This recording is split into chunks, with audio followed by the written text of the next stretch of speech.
Hello, my friends. Thank you for coming back to Mr. Teddy's Pre-K. Today, we're going to read a book that I actually read when I was back in elementary school.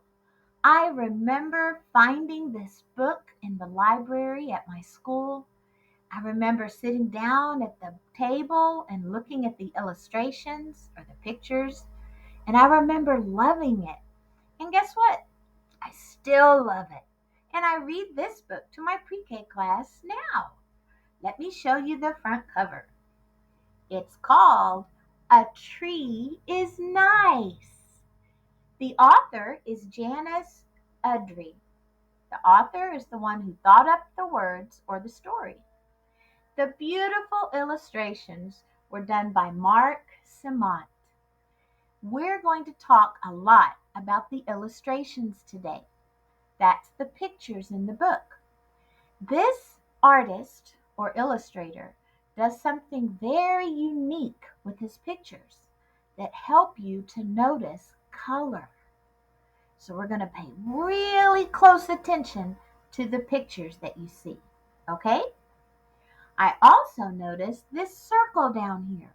Do you see that gold, kind of bronzy, I guess, little circle?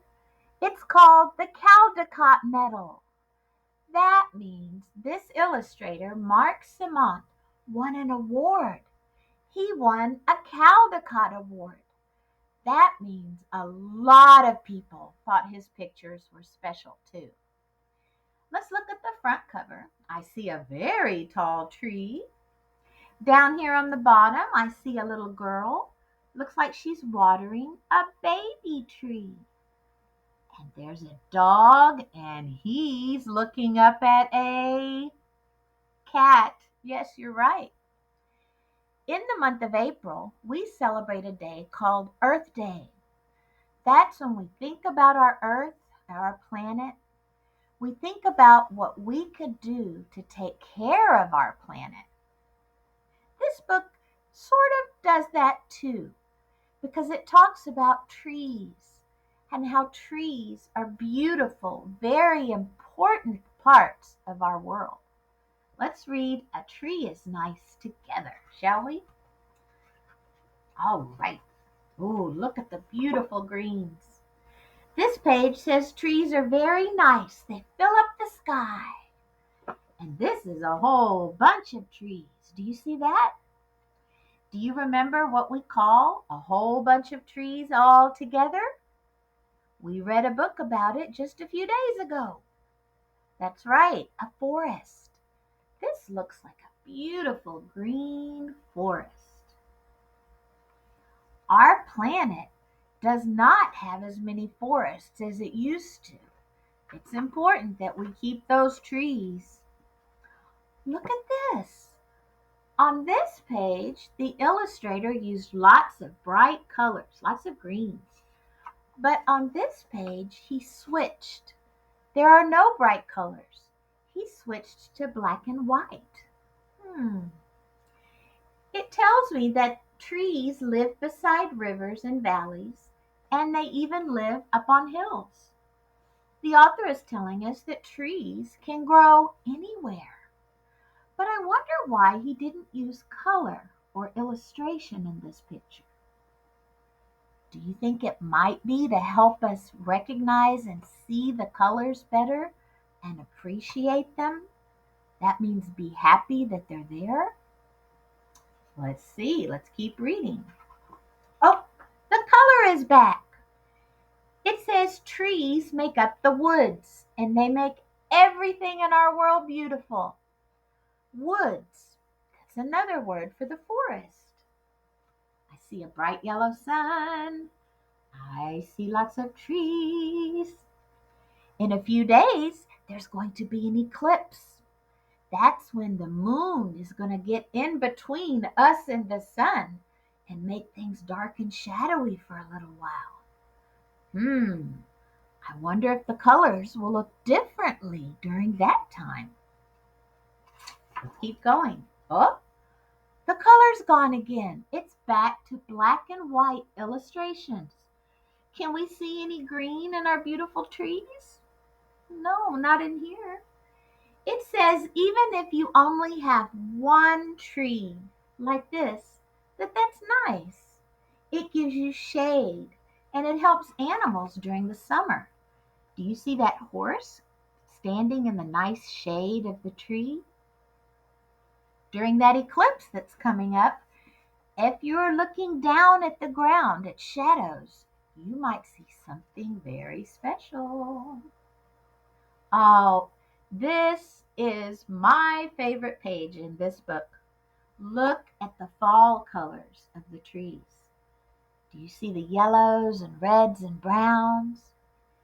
This book tells me that when leaves come down, sometimes we rake them up into piles and play with them, and out in the country they burn them to get rid of all the leaves.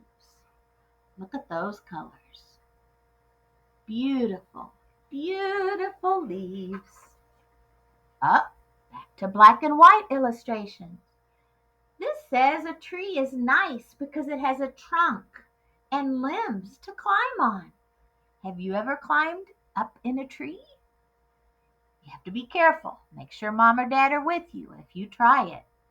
But look, there's friends having a great time with trees. What would happen if we did not have trees on our planet? Would that be a good thing or a bad thing? Yes, we would miss trees. The author tells me that during apple time, you can go up in the trees and pick the apples. So trees help us, friends. They give us food. Apples grow on trees. Did you know that? Trees help give us apples. I see friends picking apples. Oh, one friend is already eaten. Crunch, crunch. Back to black and white picture. Did you notice how Mark Simont changed his pictures? One page will be color, the next page black and white, the next page color, the next page black and white. That's called a pattern. Cats use trees to help get away from dogs. And sticks come out of trees. And you can use the sticks to draw in the sand. Do you see that little boy drawing a picture of, is that a boat? I think it is. I think he used the stick from the tree to draw a boat. Could we do that if there were no trees? No. A tree is nice to swing in or to hang a basket of flowers. Look at that beautiful illustration. That boy's taking a nap under a nice tree. Trees are very, very important plants in our world. They even help the cows. When it's bright and sunny, the cows often sit all under the tree so they can cool off. People have picnics around trees. People take naps under trees. Trees are very, very special. They're even helpful to our houses and our buildings. Did you know that? They provide shade from the sun. Look at that. This tree is helping this house stay cool. Trees sure help us in a lot of ways, don't they? In the winter, it even helps block the wind from blowing on that house. It's protecting the house. Wow. It tells me a tree is nice to plant. You put it in the ground, you take care of it, give it lots of water, and you have to watch it for a long time. Trees aren't like little flowers. They take a long time to get big. But if you're patient and you take care of your little baby tree, it will start to grow. So, the last page of this book says about going home and planting a tree. Do you see that child planting a little baby tree? Maybe ask your mom or dad or whoever takes care of you if you can plant a baby tree in your backyard.